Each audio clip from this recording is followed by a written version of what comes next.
guys, it's Kasha. Welcome to the channel, to my Wonderland. It is the coffee time and I bring you another top 5. It is again top 5 Wednesdays, and today the topic is 5 books that you like even though they had a trope that you hate. If you want to join top 5 Wednesdays, I'm going to leave down below for you the link to the Goodreads page. Now there's something in books that sometimes I don't like to see, especially because it's done over and over again, and that is love triangles. Now it is not something that it's going to make me DNF the book, or it's not going to influence me liking or not liking the book, but sometimes I just wish there wouldn't be so many love triangles. So now let's go to our top 5. Book number 1, The Hunger Games. Now I have to admit, when I was reading The Hunger Games, the love triangle was not something I was really happy about. It was annoying me a lot of the times, even though I really love this trilogy, except the end, which is one of the worst things that can happen to you when you're really enjoying a book and then the end doesn't really, doesn't fulfill your wishes for that ending. Now I absolutely love this trilogy, but the love triangle between Katniss, Gale, and Peter was so annoying. At some points I was like, girl, I cannot do this anymore with you. Like, you need to make up your mind because you're driving me insane. And I have to say, I was team Gale from the beginning. There were some parts that I obviously felt for Peter, but I always had the feeling from the beginning that Gale was the one. Then we have To All the Boys I've Loved Before by Jenny Han.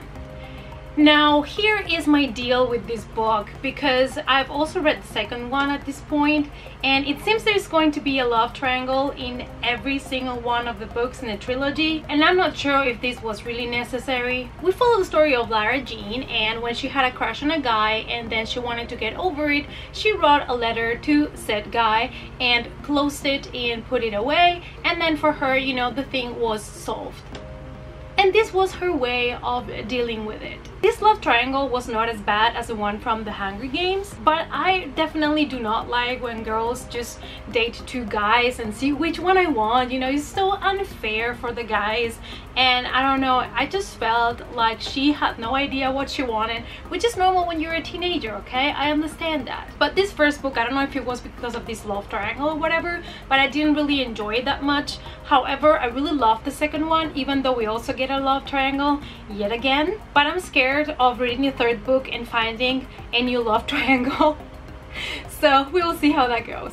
Then we have A Court of Thorns and Roses by Sarah J. Maas. And the funny thing is, I saw this love triangle coming from the distance, from afar. I knew this was coming. It was kind of foreseeable, but I have to say that I'm interested to see what happens from now, because I have only read book 1. Don't freak out on me, okay? At least I started the series this year, okay? Let's agree that that is progress.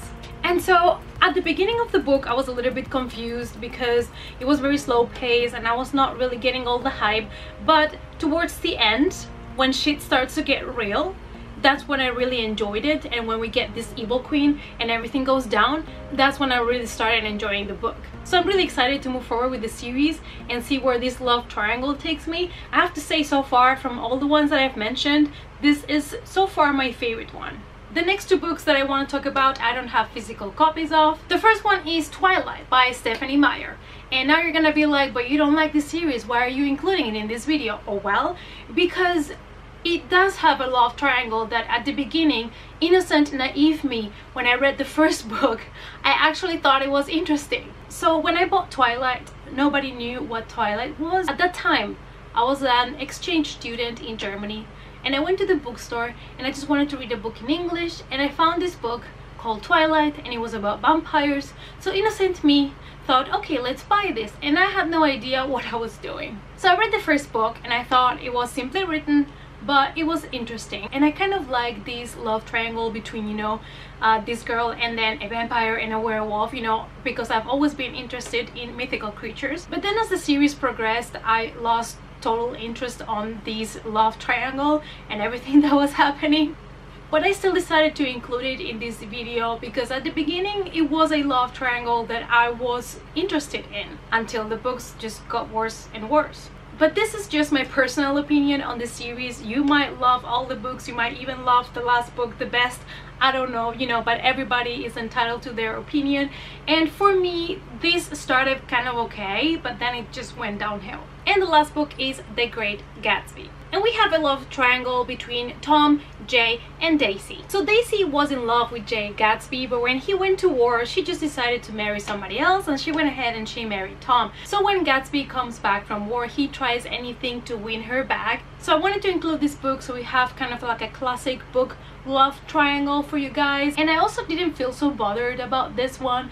I believe like when I'm reading classics, I'm more open to the idea of love triangles because of the ways that society saw relationships back then and how everything had to be like more secret and stuff like that.